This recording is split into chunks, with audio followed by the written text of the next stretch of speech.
Hey everyone, I'm Majin and welcome back to World Tour Weekly, your one-stop shop for all competitive Flesh and Blood news. And my god, do we have a lot of Flesh and Blood news to go over today. I want to start us off with something that I know everybody in the community is very sad about. Kano, the Drukai of Aether, has hit Living Legend and will be retired from the classic constructed format. And like I said, I know that everyone out there is heartbroken. Kano holds a pretty special place in my heart considering he was the first hero I picked up when I got into the game. I played him for a couple of years, I saw a lot of success with him, and I just thought he was so cool. No other hero played quite like Kano, with a lot of interesting combo decisions, all spells deck building, and a lot of instant speed play. Now, you might be saying, wow, Majin, you're really giving Kano a lot of attention. You didn't give any other heroes a send-off like this when they hit LL. Honestly, this is kind of biased of you. And while that is totally true, it's my show, and I can cry if I want to. So let's have a moment of silence for our dear Blasty boy. Thank you. Now, Kano hitting Living Legend means that every single Arcane Rising hero has moved on from Classic Constructed, meaning that it joins the very small amount of sets to have all of their heroes hit LL. At this point, it's only Part the Mistveil, Tales of Aria, and now Arcane Rising. Monarch has been about halfway there for years, but yeah. That one might take a while. Now, Kano leaving isn't all bad. He's been in the format for a really long time, and him moving hopefully makes space for another generic wizard in the future, is what I tell myself anytime I get too sad about him leaving. Okay, moving on. Kano isn't the only thing leaving the classic constructed format though. We also got a new banned and restricted announcement. First up, Wrath of Retribution is banned. This one probably makes a lot of sense to anyone watching the video. I probably don't have to explain it, but I'm going to anyway. Syndra was quite the powerhouse in the recent format, and the Wrath of Retribution turns were really good at pushing the game too far in her favor for her opponents to dig their way back out of. It was also impossible to plan any kind of game around because it's only a one-of. As cool as powerful splashy one-ofs can be like Wrath of Retribution and Verdance's Ring of Roses, I'm not sure how much I enjoy them being in the format if they're too powerful because it increases the swinginess of the game a little too much. And on the other hand, if they aren't powerful enough, then what's even the point of running them? So it's really hard to balance them. Getting rid of Wrath of Retribution should definitely lower her most powerful turns a little bit. That wasn't her only ban though, she also lost all 3 colors of Brand with Cinderclaw. Arguably Syndra's best starter card, this Draconic Ninja attack would let her reap the rewards of the conditional powerful effects like Art of Dragon that become incredibly strong when they are made Draconic. That payoff is supposed to come at the cost of forcing her to jump through some hoops to mark her opponent and then generate fealty. Brand with Cinderclaw lets her essentially skip those steps. And all of that is on top of the fact that it is a Draconic head jab with unconditional go again. These leaving will be a pretty massive hit to the deck both in the terms of power and also consistency. She will likely have to either play more cards to mark her opponent so she can take advantage of the conditional Art of Dragon cards, or trim them and try to keep the deck as consistent as possible. Either way, it's a trade-off and the deck likely won't be as fast, consistent, or as powerful as it currently is.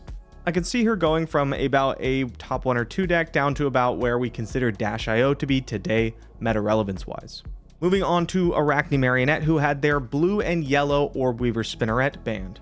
Now, this definitely feels like a light banning compared to the rest of them, but it's definitely still impactful. The more recent builds of the Chaos Assassin seem to rely pretty much exclusively on dagger attacks and pumps, and Codex of Frailty.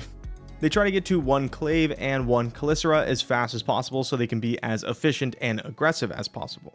Hitting 6 copies of Spinneret from the deck will likely force it to either slow down or adopt a slightly less dagger-centric playstyle. Both of these will likely make the deck less strong at racing, but with Syndra getting hit pretty hard and spoiler alert, Verdance also getting hit, it might not actually need to be as fast as before. I expect the deck to continue to find success after the banning, but I'm definitely glad that something got hit, considering the other top 3 decks are getting brought down as well.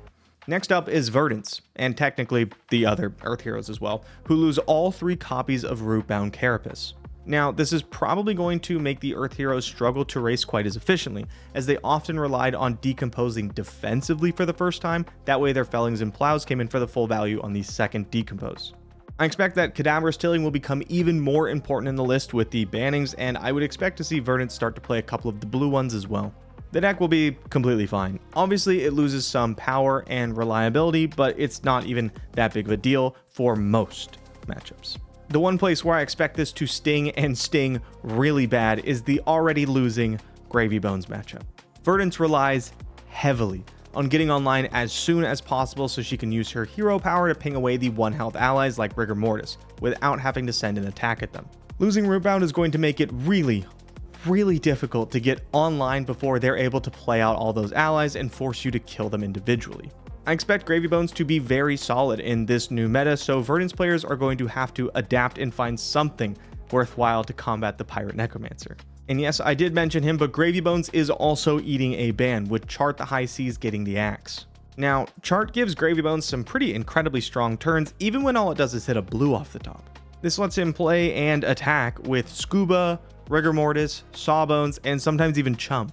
It's a pretty incredible one card play damage-wise, and it leaves an ally on the board.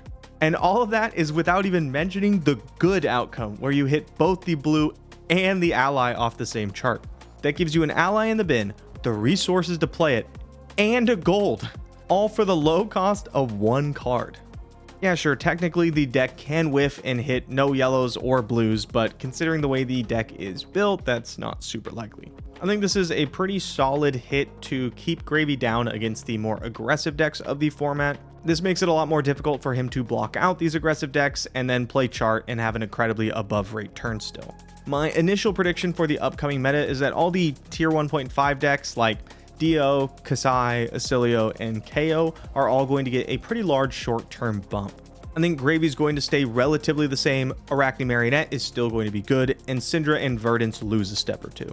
I'm pretty excited to see what players come up with and where the meta goes from here. Okay, and with that we wrapped up most of the news. Let's talk tournaments in today's Metagame Minute.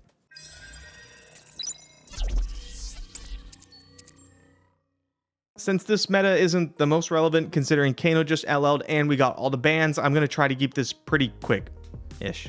Syndra was the most popular deck at the event, but only just barely, with Arachne Marionette only 2 copies behind. Moving down the list, there are quite a few decks that had a pretty solid representation that I wouldn't have expected. Decks like Florian with 12 players, Dorinthia and Marlin with 10, and Arachne Huntsman with 6.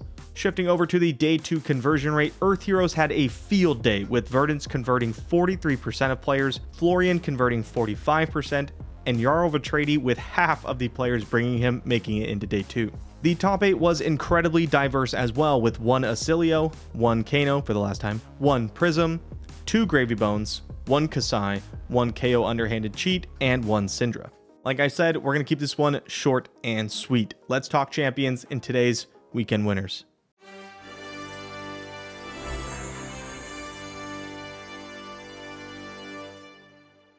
First up is the Battle Hardened in Vienna, where Jan Kuchera took down the event and retired my favorite smug wizard.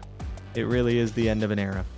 In Calling Seattle, Kano almost won that event too, but was 1 damage short, and Chrissy Ollie was crowned champion on Kasai of the Golden Sand. Also in Seattle, Andrew Rothermel took down the Silver Age Battle Hardened on Chain Bound by Shadow. Over at the Seoul Battle Hardened, Syndra reigned supreme, piloted to a first place finish by Ran Sasaki. Congratulations once again to our weekend winners. As we wind down today's episode, I want to let everyone know this will be the last World Tour Weekly episode until after the holidays. We'll be coming back around January 13th for more Flesh and Blood news. Make sure to check out the live stream for Calling Hong Kong this weekend if you won't be there yourself to see what the new format looks like. That's all I got for today. As always, thank you so much for watching. I'm Majin, and I'll see you next time on World Tour Weekly.